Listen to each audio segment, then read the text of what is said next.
Hey guys, today, this is Rob Schuker for 3 Storm Fitness, by the way.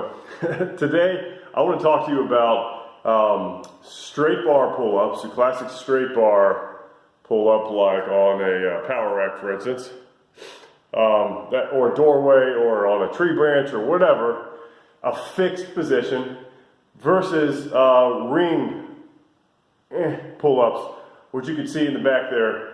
This is going to be one of those videos where I'm just screaming real loudly so you can hear me across my gym.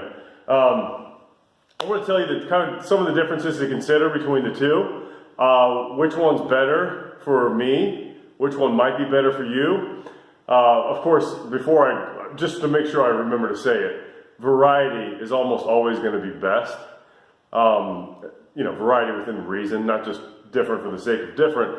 But to prevent overuse, to stimulate new muscles, new movement patterns in different ways, hit different stabilizers, you always want to be changing things up a little, at least a little bit in your training. So, I just wanted to mention that. I guess in short, the answer is do both. Do towel grips, do Swiss bar pull-ups, neutral grips, angles, all sorts of things. Archer pull-ups, anything you could do, any row variations, the more the merrier. But again, today we're talking about just 2 of them, and that is the straight bar versus the rings. So let me show you a couple things. Let's do straight bar first. Let's talk about that because everybody's real familiar with straight bar, especially if you're military or law enforcement. If you've ever had to take like a presidential elementary school pull-up test or whatever. Straight bar, got a couple different grips. This isn't really a pull-up video. I've made pull-up videos in the past. Check them out. I'll link to them or do something. But, your classic pull-up, here's what we're talking about. Okay, where you got a chin-up variation, basically pronated versus supinated grip. Okay, and of course all the other variations I talked about.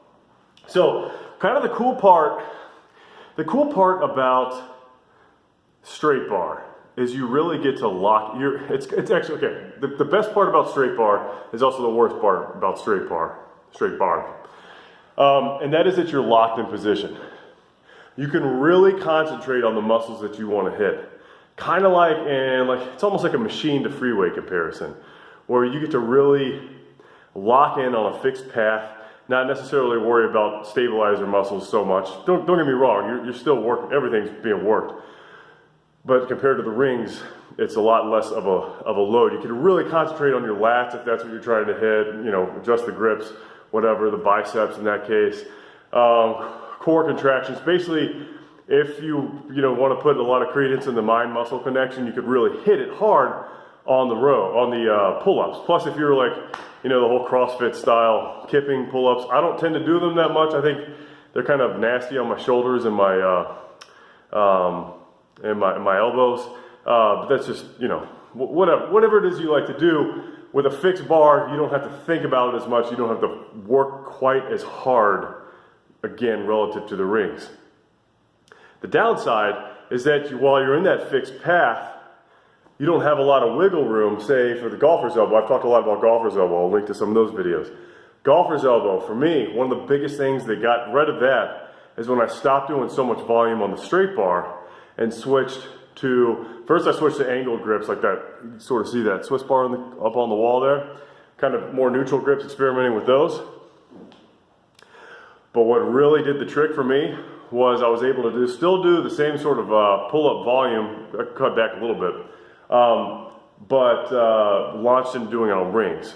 So what happens is you're in that fixed position, and if you don't have perfect form, by the way, your shoulders are going to catch up to you too. So, if you have mobility issues in your shoulders, or you have some sort of wrist issues, your elbow's going to get caught in the middle. If you have elbow issues, your shoulders could get jacked up. If you're not positioned properly, this is like pull-ups 101, just doing pull-ups properly. But basically, what I'm saying is the straight bar exacerbates any sort of form issue that you have, and you'll still be able to do the pull-up fine.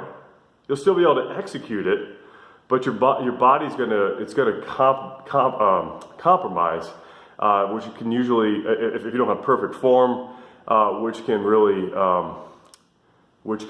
screw up your joints in the long run, give you a lot of overuse injuries. So, in other words, the thing that makes pull-ups so easy is the thing that can really tear your body apart. I guess we'll do it that way. So I still do them, for the record. So just in case you think I'm hating on straight bar pull-ups, I still do them, but I prefer rings. Now, here's why I like rings. Let me just show you a ring pull-up.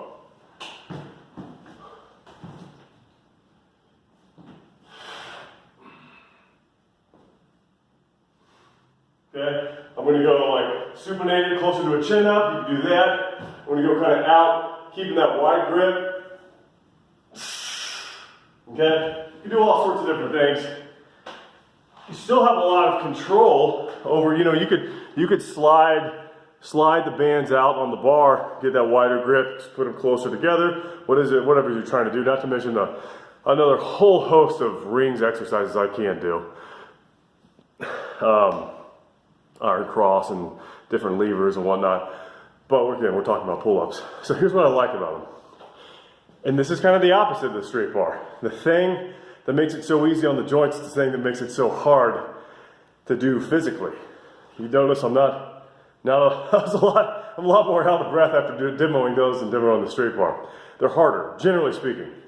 So when you're pulling up, naturally, now you can lock it in place, like I was doing kind of on those wider grips. You can lock it in place, but you have to really concentrate on it, or on the supinated grips, because what happens is it floats. It's going to just go to your body's path of least resistance. And that's what's so nice about it. That's what's so hard about it when you're trying to stabilize yourself, because you have to work in order to not be swinging all over the place, especially if you're trying to do like muscle ups or something like that. But as you're pulling up, it's just going to naturally find the path of least resistance, which is going to take some more strain anyway, off of your shoulders. Your shoulders are going to be working to stabilize in a whole new way. But in terms of like putting your shoulders in positions that they don't need to be in per your mobility restrictions, it's a lot nicer. Elbow, as a result, tends to be a lot better. Now, one thing I just want to mention, when I'm doing ring pull, I might have mentioned this in another video before. When I'm doing ring pull-ups, this is just, I don't know if this is, maybe a gymnast out there is going to be like, that's stupid, that's not how you do them, but this is what works for me with relevance to golfer's elbow. I've noticed that golfer's elbow is kind of connected, especially medial epicondylitis, to this ring finger, mainly. So I make my two fingers the center point, so I take a little bit of the direct strain off of the ring finger, if that makes any sense. That also seems to help with the golfer's elbow, if that's something you're experiencing. So, oh, by the way, maybe I'll make another separate video here, but wood rings versus plastic rings. I have both. I prefer wood rings. I'm not going to elaborate too much. I really use these for like push-ups and stuff, believe it or not, where you have to really like concentrate. Okay, so anyways, what is all this in a nutshell? What did I say before? It sounded kind of smart, I think. Straight bar. Easier to do, easier to focus on muscle groups, easier to hit them hard, but that same thing that makes them easier can also be harder if you're not careful on your joints and things in the long run. Ring pull-ups, harder to do. Your core's going, like I was doing weighted pull-ups the other day on the rings. I hadn't done weighted pull-ups where you add weight in addition to your body weight. I hadn't done those in a long time. Shame on me. And my core was blasted after that. The next couple of days, still kind of sore. So you work a lot harder to stabilize, to control yourself. But on the flip side, it seems to be a lot easier on the joints. So, you know, like I said when I started off, variety. Mix it up, mix and match, add things. You know, pay attention where you're weak and work on those points. It's just a game. It's what makes it fun. It's why I love this stuff. All right, so my name is Rob Shoecraft. Again, this is 3 Storm Fitness. Please subscribe to my videos. Let me know if you have any questions about any of this crap. And have a great day. Bye.